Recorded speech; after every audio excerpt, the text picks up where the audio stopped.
ऐसी ही वीडियोस देखना पसंद है तो हमारे इस चैनल को सब्सक्राइब करना ना भूलें। तो हेडफोन लगा लें, कमरे की लाइट्स ऑफ कर लें, क्योंकि ये वक्त हो रहा है डरने का।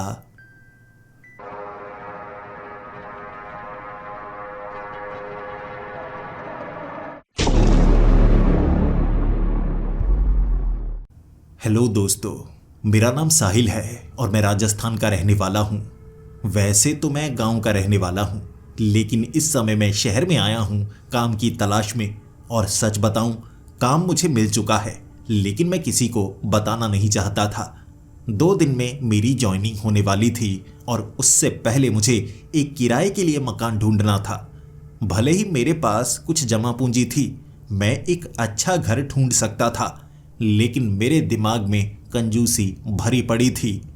इतना सस्ता कोई मकान ढूंढूंगा कि मेरे ज़्यादा रुपए बच पाएं, चाहे जैसा भी घर हो, टूटा फूटा हो, रहने लायक हो, बारिश में ऐसा ना हो अंदर पानी भर जाए। तो देखता हूँ। पूरा दिन मैं घूमता रहा और शाम के वक्त एक ऐसा घर मैंने ढूंढ लिया। 4 कमरे थे, 2 मंजिला घर था, लेकिन इतने सस्ते में किराए पर मिल रहा है। और यहाँ से मेरे काम की दूरी 2 किलोमीटर थी। इतनी दूरी मैं आसानी से तय कर सकता हूँ। कभी कभी चलकर जाने का मन हुआ तो वो भी कर सकता हूँ। इससे अच्छा क्या होगा।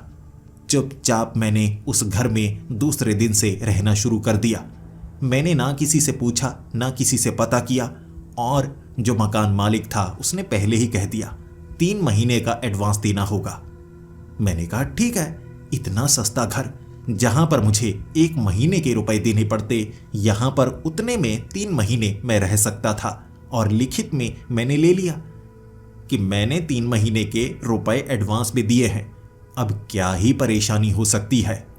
लेकिन दूसरे दिन शाम को मुझे पता लग गया क्यों ये घर इतने ज्यादा सस्ते में किराए पर मिल रहा है और मकान मालिक खुद यहां पर क्यों नहीं रहता।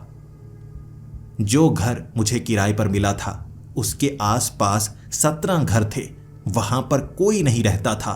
सब चाहते थे कि उनके मकान में कोई किराए पर रहने के लिए आ जाए। और मुझे जिस घर में रहने को मिला था उसके बिल्कुल साथ में एक हवेली थी।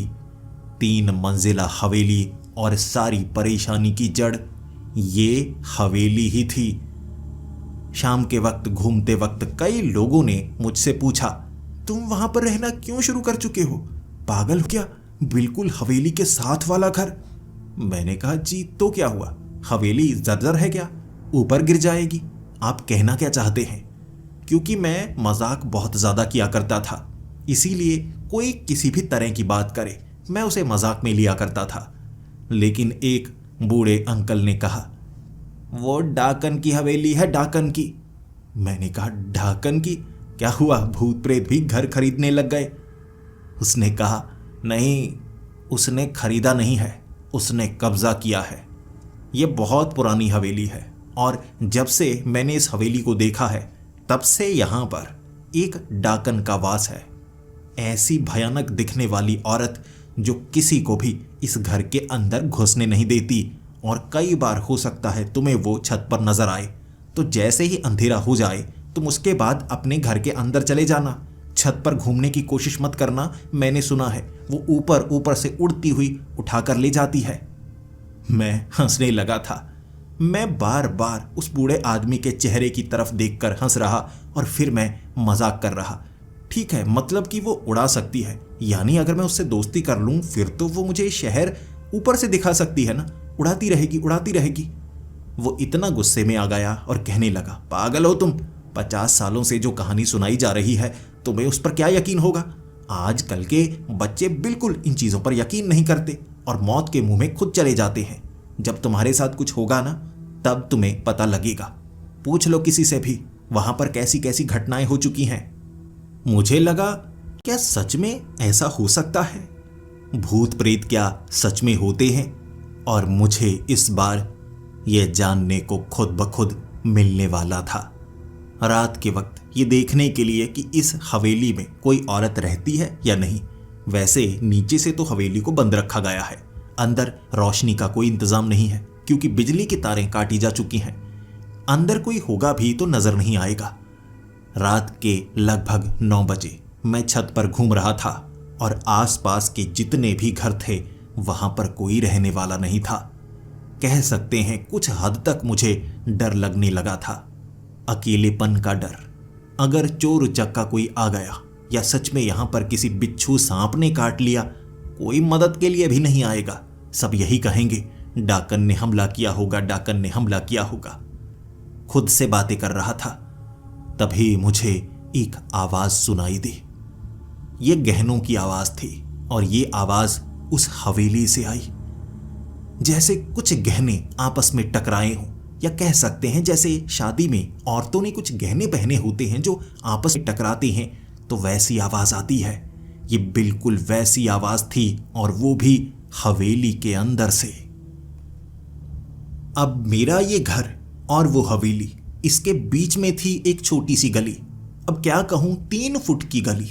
यानी कि अगर मैं अपना हाथ आगे बढ़ाऊं, उस हवेली की एक खिड़की थी, उसे मैं छू तक सकता था थोड़ा आगे की तरफ बढ़कर। लेकिन मैं ऐसा कुछ करने वाला नहीं था। मैं एक सभ्य नागरिक हूं, ऐसी हरकतें मैं बिल्कुल नहीं करता। लेकिन फिर से गहने टकराने की आवाज ने मेरा दिमाग घुमा कर रख दिया।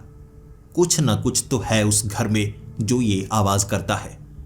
फिर मुझे फुसफुसाने की आवाज सुनाई दी और ये आवाज बहुत करीब से आई थी। ये वो खिड़की से आई थी। मैंने थोड़ा करीब होकर यह आवाज सुनने की कोशिश की तो ये आवाज बिल्कुल साफ थी। तुम मुझे सुन सकते हो? और मैंने इसका जवाब दिया, हाँ हाँ मैं सुन सकता हूं। कौन हो तुम? मुझे नहीं पता यह आवाज लड़की की थी या किसी लड़के की थी, क्योंकि फुसफुसाने की आवाज से आप पता नहीं लगा सकते लड़की है या लड़का है। तो मैं पता लगाना चाहता था आखिर इस हवेली में कौन है। कई बार कुछ शरारती लड़के होते हैं जो ऐसे घरों में छिप कर आते हैं। अब मैं बता नहीं सकता क्यों, आप समझदार हैं। मुझे लगा यहां पर कोई लड़का तो नहीं जो छिप कर आया होगा, आराम से रहता होगा, अय्याशी करता होगा। लोग डाकन से डरते रहते हैं। दोबारा फुसफुसाने की आवाज आई, मेरी बात सुनो। मैं भी मजाकिया अंदाज में सोच रहा था, अरे यार अगर यहां पर कोई हुआ, उसकी दोस्ती मुझसे हो गई, फिर तो काम आसान है ना। हो सकता है मेरी भी कोई गर्लफ्रेंड बने, उसे यहां पर ला सकता हूं, कोई पूछने वाला तक नहीं होगा। फिर मैंने जवाब दिया, कौन हो तुम? सामने से फुसफुसाहट भरी साफ आवाज आई, खिड़की को खोलो। ये खिड़की बाहर से खुलती है, अंदर से नहीं खुलती। मैं हैरान हो गया, ऐसी कौन सी खिड़की है जो पहली मंजिल पर लगी है और बाहर से खुलती है। मुझे लगा चलो ठीक है। वैसे भी चिटिकनी मैंने बाहर की तरफ देखी और ऐसा कई पुराने घरों में होता है।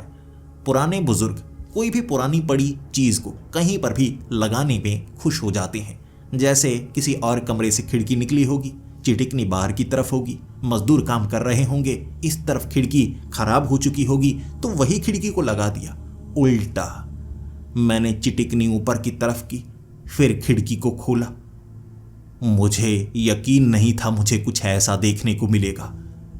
मैंने जैसे ही खिड़की को खोला, एक भयानक औरत का चेहरा जो अंदर से बाहर की तरफ निकला था, उसने मुझे ऐसा डराया कि मेरी तो चीख निकल गई और मैं भागा नीचे की तरफ। अपने कमरे में पहुंचने के बाद खुद की दिल की धड़कन को संभालना मेरे लिए मुश्किल हो चुका था, क्योंकि वो चेहरा इतना ज्यादा भयानक था, मैं बयान नहीं कर सकता। बड़ी बड़ी वो आंखें, जैसे चेहरे पर खून लगा हो, खून टपक रहा हो, सफेद बाल थे। बस खुद को मैं संभाल रहा। फिर अचानक ऊपर से हंसने की आवाज आई और यकीन कीजिए, आप जितने भी डरे हों, आप जितने भी जख्मी हों, अगर सामने कोई हंसने लगे आपकी ईगो हर्ट हो ही जाती है। और मैं तब सोचने लगा, मेरे साथ किसी ने शरारत तो नहीं की। अगर किसी ने शरारत की है तो मैं इतना ज्यादा बेइज्जत हो चुका हूं, मैं भागा क्यों? रुकना चाहिए था। अरे भूतनी नहीं होती, मेकअप किया होगा उसने। खुद के सर पर मैं हाथ मार रहा क्योंकि बार बार ऊपर से हंसने की आवाज आ रही लेकिन अब मैं ऊपर जाने से पहले इस हवेली के बारे में पूरा पता कर लूं। सच में मैंने जो देखा वो भूतनी ही थी, डाकन ही थी, या किसी ने मेरे साथ भद्दा मजाक किया है। मोटो ने फाइनली लॉन्च कर दिया most power packed phone Moto G86 power. It has the segment's brightest 1.5K P-OLED 4500 nits flat display 50 megapixel का OIS Sony LYT 600 कैमरा मिलता है and 4K video recording from all lenses. Unbelievable 6720 mAh battery. Segment's leading MediaTek Dimensity 7400 processor मिलता है। साथ में durable भी है, IP68 69 certification आता है। This is the best all-rounder phone under 20,000 rupees. Moto G86 Power. Power to do all. Hello, Moto. Great choices for the great you. Open your free DMAT account with Angel One. Investments in securities market are subject to market risks. Read all the related